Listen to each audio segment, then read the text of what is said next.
یا سیدی یا رسول اللہ وعلی آلک و اصحابک یا سیدی یا حبیب اللہ۔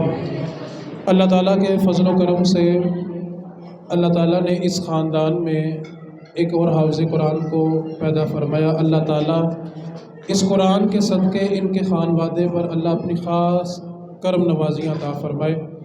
دو باتیں آپ سے گوش گزار کرنی ہیں۔ موسیٰ علیہ السلام کوہ طور پر گئے تو اللہ تعالیٰ نے ایک صحیفہ نازل کیا کہ موسیٰ تیرے بعد ایک ایسی امت آئے گی، اس امت میں کچھ لوگ ایسے ہوں گے جو دعا کے لیے ہاتھ اٹھائیں گے تو نیچے ہونے سے پہلے اللہ ان کی دعاؤں کو قبول کرے گا۔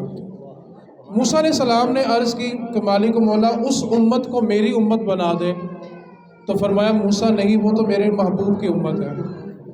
اگلا صحیفہ نازل ہوا، میں اس حدیث کا آخری ٹکڑا بیان کرتا ہوں۔ اللہ رب العزت نے فرمایا موسیٰ تیرے بعد ایک ایسی امت آئے گی جو تورات جیسی کتابیں اس امت کے چھوٹے چھوٹے بچے اپنے سینوں میں محفوظ کر لیں گے۔ عرض کی مالک مولا اسی امت کو میرے امت بنا دے، تو فرمایا موسیٰ نہیں، یہ تو میرے محبوب کی امت ہے۔ تو حضرت موسیٰ علیہ السلام کو جب ہر سوال کے جواب میں یہی سننے کو ملا کہ یہ تو میرے محبوب کی امت ہے، تو اس کے بعد موسیٰ علیہ السلام نے عرض کی مالک اگر یہ امت میری امت نہیں بن سکتی تو میں موسیٰ ہو کے پھر یہ دعا کرتا ہوں کہ اے اللہ مجھ موسیٰ کو بھی اس محمد کا امتی بنا دے۔ قرآن مجید سے پہلے جتنے بھی صحیفے اور جتنی بھی کتابیں نازل ہوئی ہیں، یا تو وہ اس وقت کے نبی کو حفظ ہوتی تھی یا اس وقت کے علماء کو حفظ ہوتی تھی۔ وہ کتابیں نبیوں کے علاوہ، علماء کے علاوہ کسی کو حفظ نہیں ہوتی تھی۔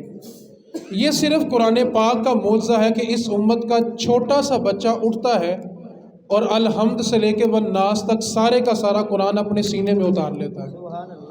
آپ ایک حافظ کا دل دیکھیں کتنا مضبوط ہوتا ہے کہ اللہ فرماتا ہے لو انزلنا ھذا القرآن علی جبل لرأیتہ خاشعا متصدعا من خشیۃ اللہ۔ اگر اس قرآن کو ہم پہاڑوں پہ نازل کرتے تو پہاڑ ریزہ ریزہ ہو جاتے۔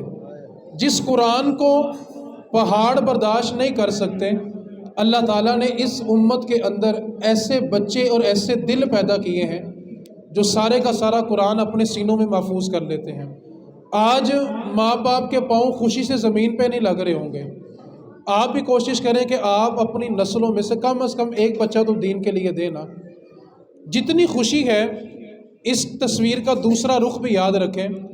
نبی پاک صلی اللہ علیہ وسلم نے فرمایا کہ جو قرآن حفظ کر کے بھول جائے، قیامت کے دن جب وہ قبر سے نکالا جائے گا تو وہ اندھا ہوگا اور اس کو میدان محشر میں جانے کا رستہ نہیں ملے گا۔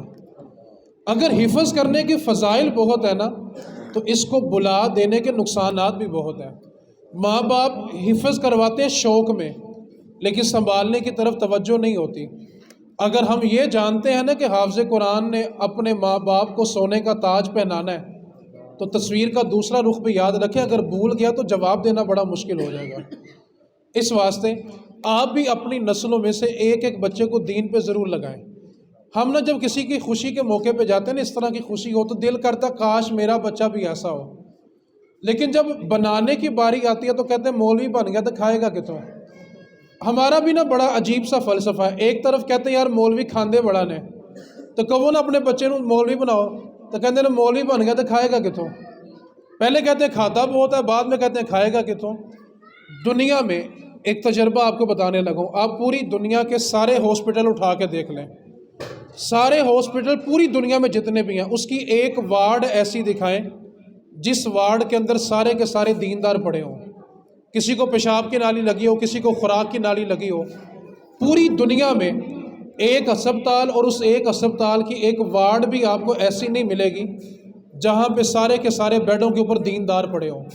یہ دین کی برکت ہے کہ اللہ دیندار پہ ایسا وقت آنے نہیں دیتا، اور اگر کسی پہ آ جائے تو پھر وہ اس کا آخری وقت ہوتا ہے، اس کو شفا کوئی نہیں ملتی۔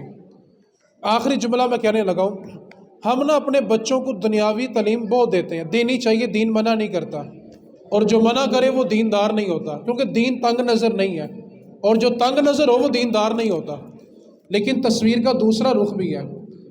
اگر ہم نے اپنے بچوں کو دین نہ دیا تو ایک بات کو یاد رکھیں پھر باپ کی میت کو نہلانے والا ملتا کوئی نہیں ہے، پھر ہم غسل کے لیے بھی ترسیں گے۔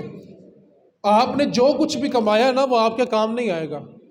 ایک بندے نے 1.5 کروڑ کا گھر بنایا، 50 لاکھ کی گاڑی ہے اس کے پاس، لیکن اگر اس کو مرنے کے بعد اس کا بیٹا غسل کے لیے ہاتھ نہ لگائے تو اس سے بڑا غریب بندہ ہی کوئی نہیں ہے۔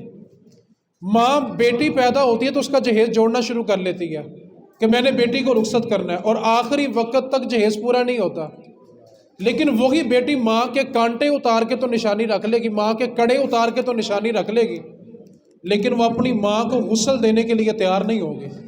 تو اس ماں سے بڑی غربت کسی کی نہیں ہے جس کی بیٹی اس کو مرنے کے بعد ہاتھ بھی نہ لگائے۔ تو آپ سے جو گزارش کرنا چاہتا ہوں، عیسیٰ علیہ السلام ایک قبر کے قریب سے گزرے، دیکھا قبر میں بڑا سخت عذاب ہو رہا ہے۔ چند دن کے بعد دوبارہ گزر ہوا تو دیکھا کہ اللہ کی رحمتیں ہیں، رک گئے، پوچھا مالک کو، مولا یہ اچانک تیری رحمتیں کیسے آ گئی؟ جبریل امین حاضر ہوئے، آ کر عرض کیا عیسیٰ روح اللہ، جب یہ بندہ مرا تھا نا بڑا گناہ گار تھا، اس لیے اس کی قبر میں عذاب تھا۔ فرمایا پھر اچانک رحمتیں کیسے آ گئی؟ تو عرض کی عیسیٰ، جب یہ بندہ دنیا سے آیا تھا نا تو اس کی بیوی کی گود میں ایک بچہ تھا، اور یہ وصیت کر کے آیا تھا کہ جب یہ بولنے لگے نا تو اس کو عیسیٰ کی آسمانی کتاب ضرور پڑھانا۔ آج اس کی بیوی اس کے بچے کو مدرسے میں چھوڑ کے گئی اور بچے نے پڑھا بسم اللہ الرحمن الرحیم۔ تو رب فرما رہا ہے کہ جس کا بچہ مجھے رحمان اور رحیم کہے تو پھر مجھے بھی حیا آتی ہے کہ اس کے باپ کو قبر میں عذاب دوں، شرط ہے کہ پیچھے کوئی رحمان اور رحیم کہنے والا ہو۔ آج بچے کو ہم انگریزی بولے تو بڑا خوش ہوتے ہیں، ہونا بھی چاہیے، بچہ بولتا ہے اچھی بات ہے، لیکن پھر وہ بعد میں بڑا ہو کے ایسی انگریزی بولتا ہے کہ ماں باپ کو سمجھ بھی نہیں آتی۔ اس لیے آپ اپنے بچوں میں سے ایک بچے کو دین پہ ضرور لگائیں۔ اس کا فائدہ کیا ہوگا؟ دنیا میں تو کوئی ہو یا نہ ہو، جب آپ قبر میں جائیں گے نا، آپ کے اگر 4 بیٹے ہوں گے تو فیصلہ آپ قبر میں جا کے کرنا کہ چاروں میں سے فائدہ آپ کو کس نے دیا۔ آپ کے پیچھے کوئی ہاتھ اٹھانے والا تو ہونا۔ اس واسطے آپ سے گزارش ہے کہ اپنے بچوں میں سے ایک بچے کو دین پہ ضرور لگائیں، کم از کم وہ آپ کو مرنے کے لیے نہ بعد میں غسل کے لیے ترسنے نہیں دے گا۔ آپ بچوں کو دین پہ لگائیں، آپ کے جنازوں کو بھی رونق مل جائے گی۔ آپ جنازہ پڑھانے کے لیے ایک عالم ڈھونڈتے ہیں، اپنے بچوں میں سے عالم بنائیں، جہاں تک نگاہ جائے گی سارے علماء کھڑے ہوں گے۔ اور حفظ کو مضبوط کرنے کا طریقہ یہ ہے کہ اس بچے کو عالم بنائیں۔ ہمارے ہاں نا شوق سے میرا پتر حافظ ہوئے، جو اچھا پڑھنے والا ہے، انٹیلیجنٹ ہے، وہ بایو پڑھے گا، کیمسٹری پڑھے گا، فزکس پڑھے گا، میتھمیٹک پڑھے گا۔ جو گھر میں کسی کام کا نہیں ہے میری طرح، اے میرا پتر حافظ بنے گا۔ دین لاوارث نہیں ہے، ہم جیسے بچے دین کو دیں گے پھر وہ بچے ہمیں ویسا دین دیں گے۔ آپ اچھے بچے دین کو دیں، وہ آپ کو اچھا دین دیں گے۔ اس لیے اپنے بچوں کو دین پہ ضرور لگائیں۔ اللہ تعالی ہم سب کو عمل کرنے کی توفیق عطا فرمائے۔ اب جس کے جی میں آئے وہ حاصل روشنی کرے، اب جس کے جی میں آئے وہ حاصل روشنی کرے۔ ہم نے تو دل جلا کے سر عام کر دیا، وما علینا الا البلاغ المبین۔